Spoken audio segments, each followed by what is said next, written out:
one that I have spent years, nay, decades learning. We call it popping the hip. It used to be popping the hip. As I get older, it's more like breaking the hip. Shakira was right. Here we go. Watch quickly, this trick's pretty fast. Hang on, we still have some of that target left. Audience, is that short enough for you? No! Here's what we do. This one we get it cut in half. 9-year-old, this one's for you for not caring. That's right, kid, not caring will get you far. All right.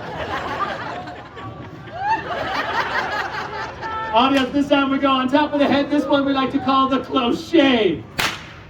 Shucks.